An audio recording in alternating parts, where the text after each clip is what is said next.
Let's talk about this bad boy right here. The Tennessee state flag is an icon, but it wasn't always. Tennessee didn't even have a flag for a century. Only 120 years ago did this flag become what we now think of as an undying symbol of our great state. But it wasn't the state's first flag, nor was this design the only one the original artist came up with. What did National Geographic get wrong about our flag more than 100 years ago? And is there a right way to fly our flag? Here are 10 things you should know about the Tennessee state flag. Before we get started, Tennessee is all I talk about on State and Beale. If that's your thing, this is your thing. Please subscribe to this channel and hit like down there. That way more Tennessee stuff from us hits your feed. Number 10, our flag was not Tennessee's first flag. At the start of the Civil War, some Tennesseans thought the state needed a flag. So the Speaker of the Tennessee Senate, a man named Tazewell B. Newman, proposed this one. It was the Confederate national flag, known as the Stars and Bars. But for the Tennessee version, Newman replaced the stars with the seal of the state of Tennessee. And now, folks were worried about using the Confederate flag as a base. Tennessee had not left the Union at the time. And even though it did later, Newman's flag was never adopted. Fast forward to 1896, it was Tennessee's 100th birthday. Lawmakers decided that was long enough to go without a state flag. Tennessee just didn't have one.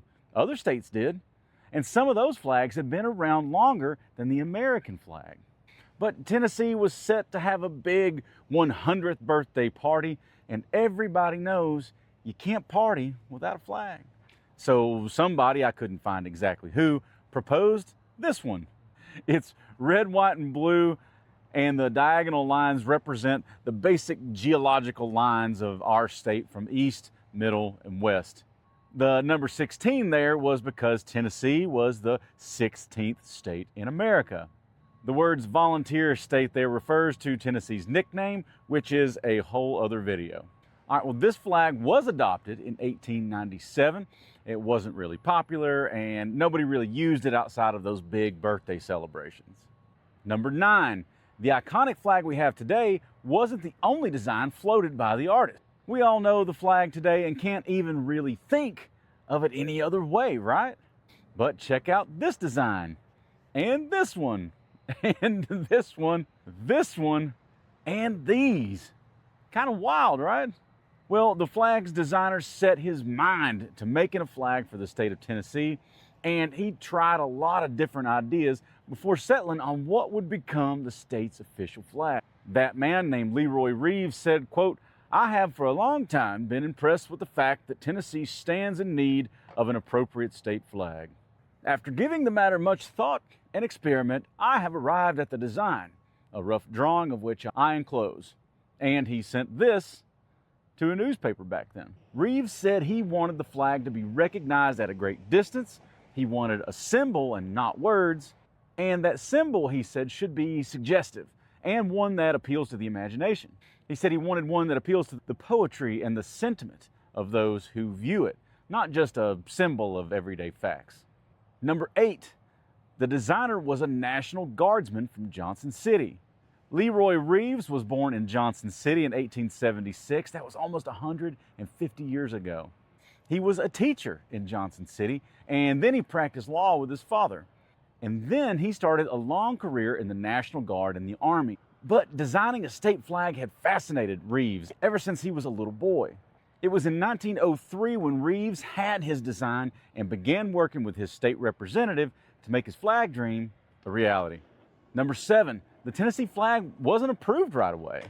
Reeves teamed up with Representative Samuel Miller to adopt his state flag. Miller filed a bill to do it in 1903, only to find out Tennessee already had a state flag.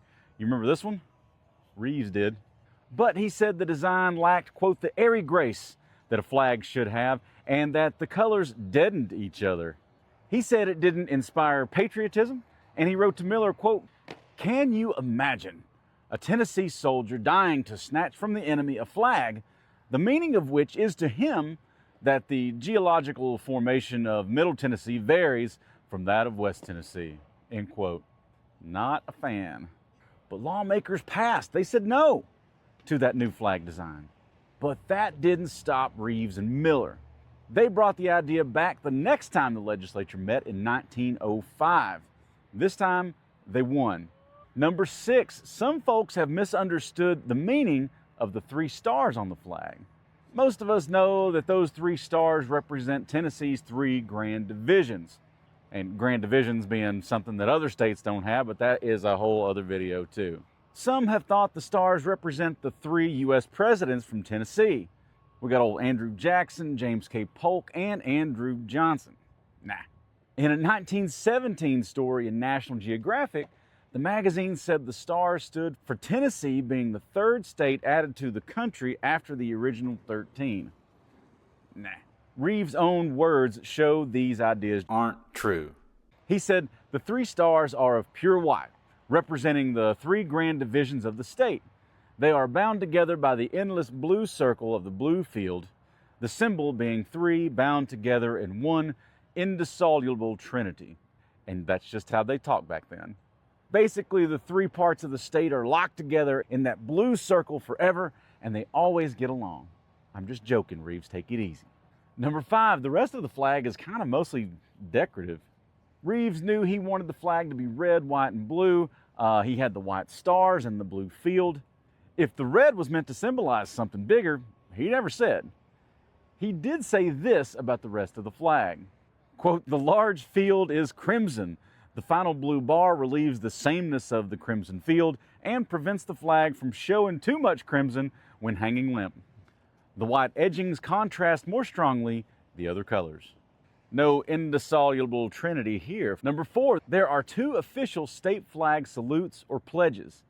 Here's the first one by Lucy Steele Harrison, adopted in 1981. This is the one said by state lawmakers each session. Take it away, Senate. Senator Beavers, the Tennessee flag. And Mr. Speaker, if I could, since this is the first time, I would like to yield to the gentleman from Davidson, Senator Henry, to lead us. Excellent idea. Senator Henry, you are recognized to lead or pledge the Tennessee flag. Thank you, Senator Beavers. Thank you, sir. 3 white stars on a field of blue. God keep them strong and ever true.